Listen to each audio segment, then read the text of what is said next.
Hello, my name is Lee Presser. This is my show. I speak frequently to very interesting people. Some of these conversations are so exciting, so intellectually stimulating, I thought others might like to listen in. This is the reason we started recording Conversation with Lee Presser. Welcome to Conversation with Lee Presser. Edwardsville is the third oldest city in the state of Illinois. Incorporated in 1818, it is named for Ninian Edwards, then the territorial governor of Illinois. Hal Patton is the newly elected mayor of Edwardsville. Mayor Patton assumed office on May the 7th, 2013. He succeeds Mayor Gary Niebur, who had been mayor since 1993. Hal Patton, an Edwardsville native, is also known as Dr. Patton, a successful dentist. Mayor Patton is not new to the political scene locally. He previously served 6 years on the Edwardsville City Council, followed by 8 years as a member of the Madison County Board. Today is the first of what we hope will be a long series of visits by Mayor Patton to this program. Today we will be discussing the mayor's ideas and what he's going to be doing during the next 4 years to implement them. Mayor Hal Patton, welcome to Conversation. Thank you very much, Lee. This is a real strange thing. It's usually, hi, Gary Niebur. Sure. 20 years, that's the longest serving mayorship, well, in Edwardsville history. I'm not sure in Illinois. Maybe up in Chicago there was somebody there that was there forever. Well, I've known Gary for a long time, and he did an excellent job, 20 years as mayor, and the community is so much improved since he took over. They're big shoes to fill, so we kind of joke about that. I don't plan on putting on his shoes per se, but I certainly learned a lot from him and look forward to the challenge of improving an already well put together community. He spent 8 years before he became mayor on the city council as well. So 28 years of service to the community. He deserves a rest. Absolutely. Now it's your turn to come to bat, and so you're just starting out. You've been there about a month now. By the way, just so that people understand, this is June 11th when we're sitting here talking. This show won't be shown until July, so if there's anything that's any different between now and then, it'll kind of sound strange to people in July. But that's why, folks, because it is actually, it's June now. My experience will have doubled by then. Exactly. So what have you found jumping into the mayorship? A well-oiled machine, ready to go? All you had to do is just sit in the chair and your secretary just hands you the papers that you need to sign, or what's the story there? Well, the personnel have been excellent. I started off by meeting with them individually. I set up an hour meeting with each department head and the main players up at the administrative building. I also met with each alderman to get to know them and figure out the direction that they would like to see us go as a community. So when you're campaigning, you have all these ideas and all these discussions with constituents that are very important to take those ideas and mold into policy. And that's what we're attempting to do. The first month has been a busy month. But you start off, most people wouldn't realize this, but your very first night you're appointing the city council members to their committees and chairing those, who will be chairing those committees. You're appointing about 15 individuals to their annual job. Each individual at the department head level is renewed on an annual basis. So that first meeting is no easy task. There's also a state of the city presentation that you give. But to get ready for that, you have about 3 to 4 weeks to prepare from the time that you were elected to the time that first meeting occurs. So that was the main thing the first month, getting ready for that. And then since I've taken office, it's been starting to implement some of those policies or ideas. Did you feel that 3 weeks is enough time for you to be prepared to sit in the chair? It was for me basically because of my years of service. I know the committees, I know the structures, and I know a lot of the individuals up at City Hall. So I was fortunate coming, if I would have just been Joe Businessman coming to that table, it would have been overwhelming, I believe. It would have taken a lot more time to get familiar with the different structure of the city. So that was an advantage, having those years of experience. That's interesting that you say that. That could be a warning to the public as to being careful who they put in as mayor of Edwardsville in the future years. sometimes the public has this idea, well, let's just put this person in, some stranger that hasn't been involved in politics. He'll do it or she'll do it, right? But what you've just said is that having a certain amount of background knowledge is really important to being able to do the job. Absolutely, it certainly helps. I think it's possible that you could pick an individual that would be green, you know, no government involvement whatsoever, but the level of stress and the challenges that they would have in that first month would be pretty burdensome. You know, certainly there's individuals out there that could do it and have done it in the past, but it would have been different challenge-wise for me if I wouldn't have had those years. For many years, Edwardsville has had a city administrator that actually handles the day-to-day work. You want to explain that role and who's doing it? Sure. The city administrator style of government, basically all the department heads report to the city administrator with the exception of the city attorney. The city attorney reports directly to me. So with that relationship being intact and keeping the same individual in that position, it helps transition from a mayor of 20 years to a mayor just starting. Ben Dickman has been serving that role.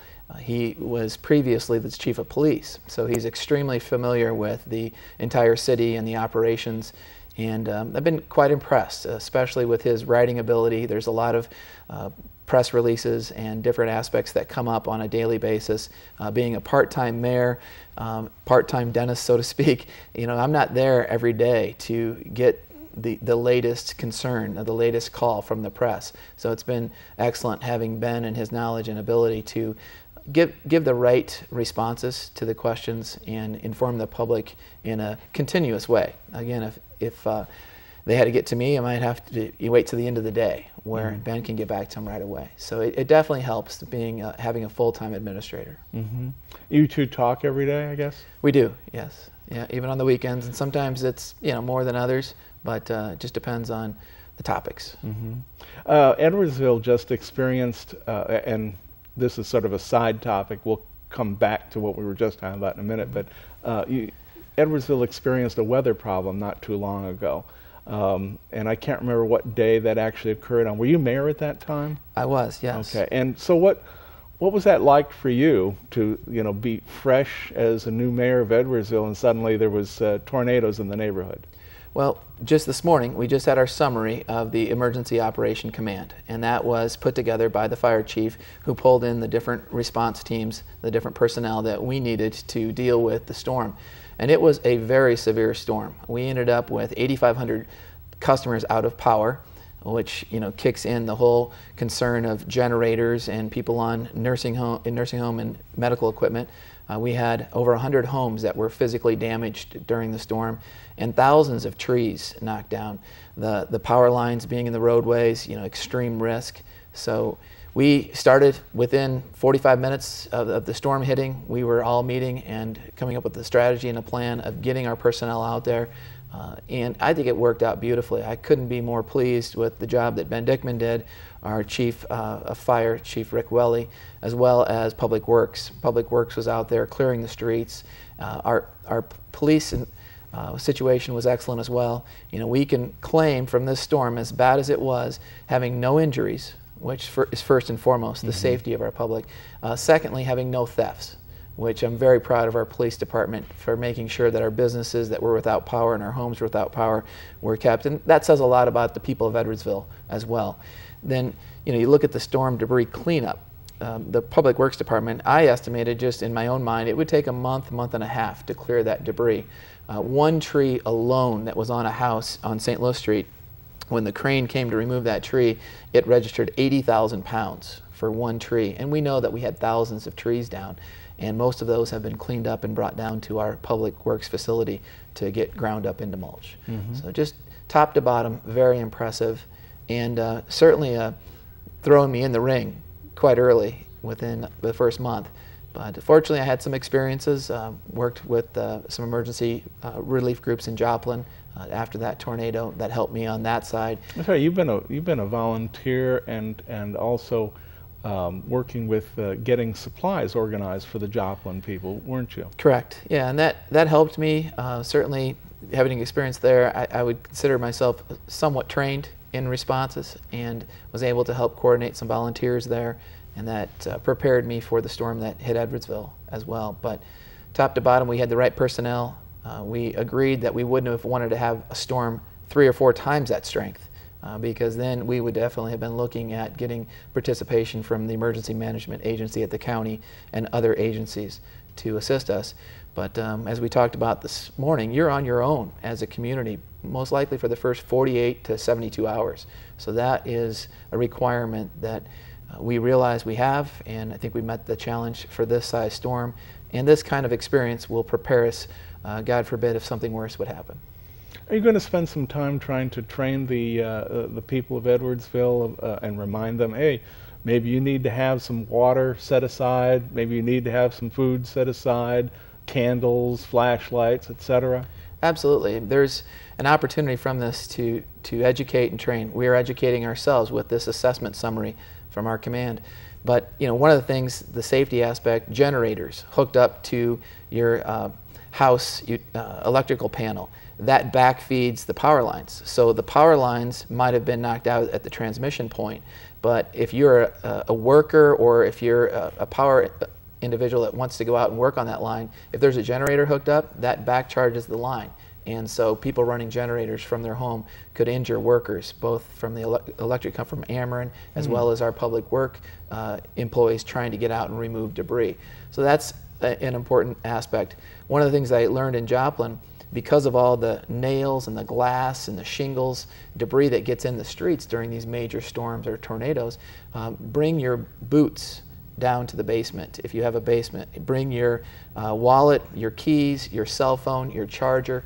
Things like that should be down in the basement with you to be prepared in case that storm hits and wipes out everything you know. In fact, over in Joplin with the extent, they even said bring a bank statement, because you may be going to a bank that's not yours, and you may have to prove that you had funds or you had access to money to get yourself back on your feet during those first couple days. Well, what you're talking about is really, I mean, it's preparatory work long before there is a storm, because by the time you hear Channel 2, 4, or 5 announcing, hey, look out, there's a storm coming your way, people aren't looking for bank statements, aren't they? They're not. That's not the time. You're wanting, when you hear those sirens, you ought to be in your basement or on your way down there or in your shelter.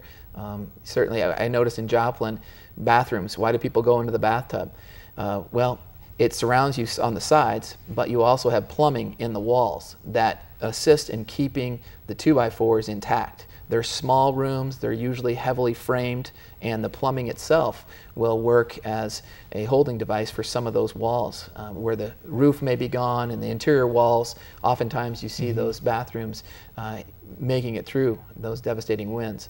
So there's a lot to be learned. We certainly have done that this morning, and we'll continue to work on that, and we'll be prepared for the next one. So in terms of learning and being prepared, Edwardsville has a guiding document called the Comprehensive Plan, and that has been developed really over decades. Are you planning any updates to that, or is that constantly being done? So years ago, I used to know the Edwardsville Comp Plan pretty well, but I don't anymore. So I'm just asking, is this constantly being updated, or is this something that you have to say, hey, let's go look at this again? I think during my term, we will see an update of that plan towards the end of my term.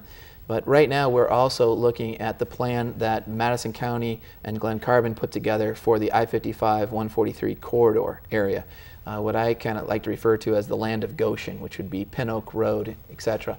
And that's an overlay of the development in the exterior part of the community. That is, our opportunity for growth. We have the Gateway Commerce Center to the west. We have our core of our community, our older neighborhoods, established neighborhoods, and our downtown. And then we have a lot of open fields to our east that would incorporate that study. So that overlay will be very helpful in guiding development and future growth. The comprehensive plan also addresses the infill developments, what we will do within the boundaries and in the community. One of the biggest concerns we have is traffic and traffic control. So we want to make sure that we don't bring things in that will fill up the streets and create the congestion that we were fortunate during Gary's term to relieve with the widening of 157 and 159 and then Governor's Parkway. So of course, we look at finances all the time. We will certainly entertain and encourage growth for the the dollars that they bring that allows us to do the repairs and the upgrades of our established neighborhoods, put new programs such as parks and recreation, and to pump more money into our downtown core. That development is a positive, but using the comprehensive plan for that infill and current area, but probably looking more at that I-55 corridor plan for the new growth. You used the word infill twice. Would you define that, please? It's areas that within your community that have gone into disrepair, maybe a building or an area that's no longer actively being used. The old IGA, which was across from City Park, would be a good example. Mr. Meyer went in there and put the Wasabi restaurant, the CVS, and the Edwardsville Chop House. That area in there was basically a business that had run down in its use, and it was no longer active. There was a gas station, I think, that had been shuttered and closed as well. So revitalize that area and put a major investment in that, and you'll see many of our residents going out and enjoying those restaurants or those shops, buying clothes, and it basically is a way to make the town pretty and efficient. And it brings tax revenue and encourages people to travel downtown and use the other businesses that are in that corridor.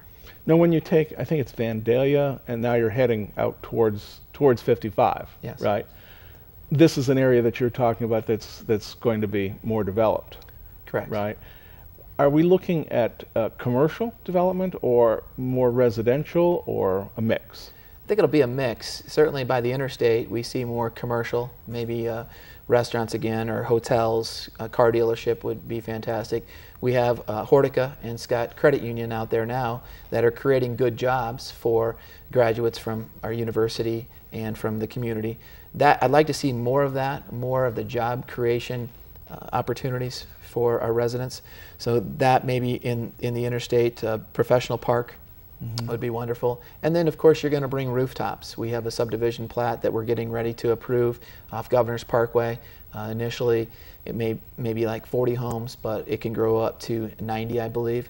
So we'll see more residential rooftops again. Certainly with the economy, the way it dipped down, there was no new construction going on. The inventory was pretty high, and we're being told that inventory has gotten used up, and there's new opportunities for carpenters and developers and home builders to get things going again, which is great news. Well, there was a huge influx in new houses in Edwardsville. Let's just say from what, like the mid 80s through to the mid 2000s, and especially during the 90s, Edwardsville's population just exploded.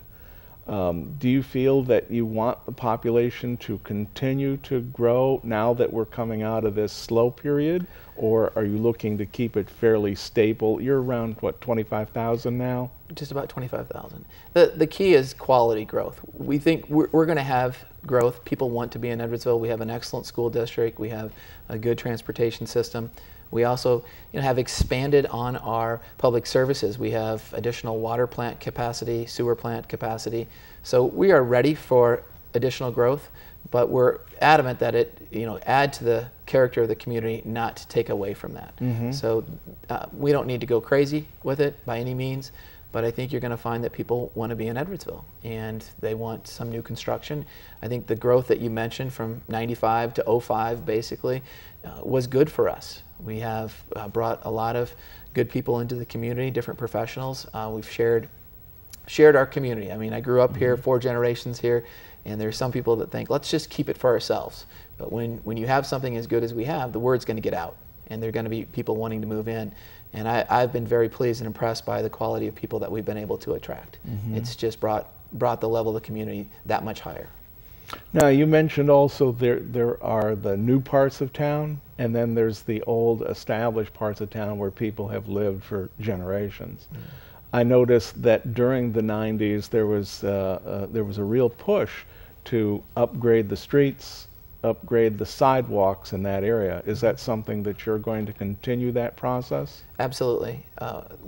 This year alone, we're rebuilding 2 streets. We have another 2 coming to be rebuilt next year. That includes sidewalk improvements, and they're all in the northern Main Street corridor area where we're going into those neighborhoods, and we've seen the improvements. When you go in as a municipality and you fix the street, you add a sidewalk, then all of a sudden the homeowner is remodeling the front of their house or adding on. The landscaping gets improved. The pride is back. And when you do that, you of course keep your value up. The assessed value of the community has stayed very high because that was a great idea by Gary and the city councils of the past to invest in those older neighborhoods. So we've taken the money from the new growth and put it into the older established neighborhoods, and it's kept them at a level where there's a lot of pride. And that's what's been great. You know, you're out campaigning, knocking on doors.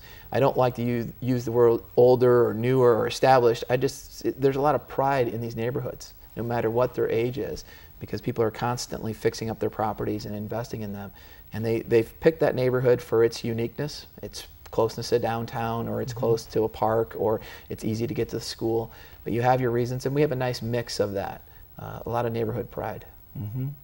The north end of Main Street has traditionally been a little slower in terms of its economic development. Rusty's used to be out that way. There used to be some other stuff, Chinese restaurant. Sure. What's being done about that particular part of Main Street?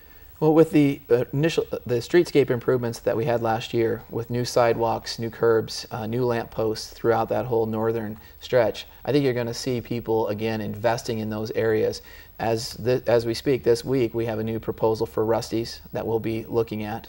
Quite an impressive proposal. If we can work with the developer and get that investment made, I think people will be very happy with the result. Across the way, the Lincoln School, of course, Manny Jackson and Lewis and Clark are teaming up to create a Centers for the Humanities, which will really be an attractive and important piece of the North Main Street area. So definitely that corridor has our attention, and we are going to be looking at that and promoting that. And that's basically what the City Council did by kickstarting the street improvements there. But the downtown is definitely a focus of mine. We're very fortunate to have the Wildy Theater. It brings in a lot of individuals to the downtown area, to the businesses, and it's a good community source for information and entertainment. But we think we can combine that and improve on that, as well as improve on our downtown. Yeah, I mentioned that Edwardsville's old, goes back to to the early part of the 19th century. That part of Main Street out there north of where Rusty's is located, that's where some of the earliest cabins were located.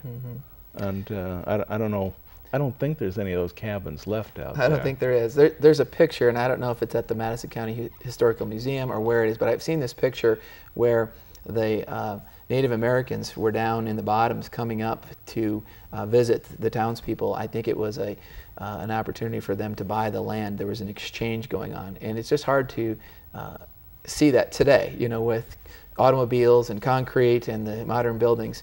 But it's neat to close your eyes and imagine at North Main Street, that beautiful farmland and the stretch, and how many individuals were here before us that enjoyed the land and used the resources and brought Edwardsville to the map, because certainly this was an area where you came to get your property in your territory. It was a territorial center to get your land deeds. So there's a lot of history there, and we have a very strong historical preservation society and community that does an excellent job of preserving those older buildings and teaching today's youth about the experiences of the past. Yeah, people haven't been to the Madison County Historical Museum that's on North Main. They ought to at least go in there and take a look. We got about 5 minutes left here. Okay. Edwardsville runs its own water system, doesn't it? Yes, it does. Of what value is that to the city? Well, we certainly believe we have high quality water, and that's just the basic need. When we lost power during the storm, that was not good at all, but just having water, it's an essential for life, and we know that quality water is part of that aspect that people are looking for. Your water comes out of an aquifer, not out of the Mississippi River, right? Correct. Yeah, I think the wells are about 110 feet deep, and we have, I believe, 3 storage facilities that we will, bring the water out, process it, clean it, add a few things to it, put it in the storage facilities, and of course, currently we take care of Glen Carbon's water as well. I was going to say, you sell water to outside of the city limits. Yes, And the rate of water, that's from a businessman's standpoint, looking at the numbers of the city, $3.50 for 1,000 gallons of water. It just blows me away that we can provide water that cheaply. I know sewer treatment is a little bit more expensive, and that's what a lot of people see on their bills. But go to the ballpark and see if you can get a little glass of water for $3.50, and we're providing 1,000 gallons of very high quality water. But those facilities cost a lot of money, and so there's a lot of investment down there that we've made. Yeah, that's been. I remember you were the first ones to offer SIU water. That, of course, that goes back many, many decades, back into the, I guess, the early 70s.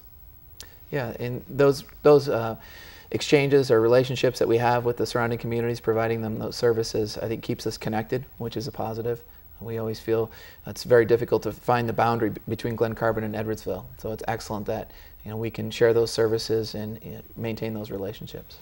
You have, during your campaign, you talked about a park enhancement program. Would you care to spend the last couple of minutes just discussing that?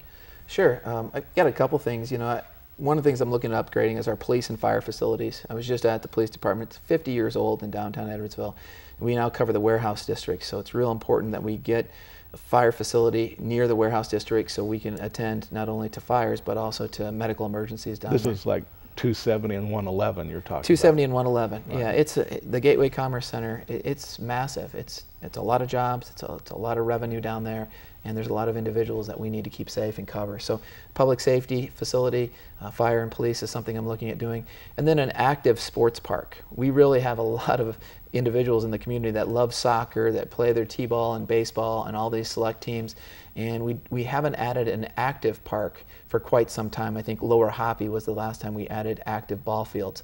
So the alderman and I have been talking and meeting and discussing, where can we find a big chunk of ground to put in a sports complex of significant size to have tournaments being hosted. We not only think it's a good idea for our residents, but we think it would also promote the area economically by bringing in different businesses to facilitate hosting these teams that would be visiting. Mm-hmm. And have you located something yet, or you're still actively looking? We're looking at 3 different areas of the community on the outskirts, trying to get a reasonable price for the ground, also access to the interstate or to other transportation things, so we don't, again, bring that traffic into downtown, into our core. We don't mind visitors coming and eating and shopping, and it's very important to the area, but in terms of congestion, it's a major issue for people. But we've looked at 3 different areas, and we're going to continue to do that and see if we can get reasonable prices, and then apply for state grants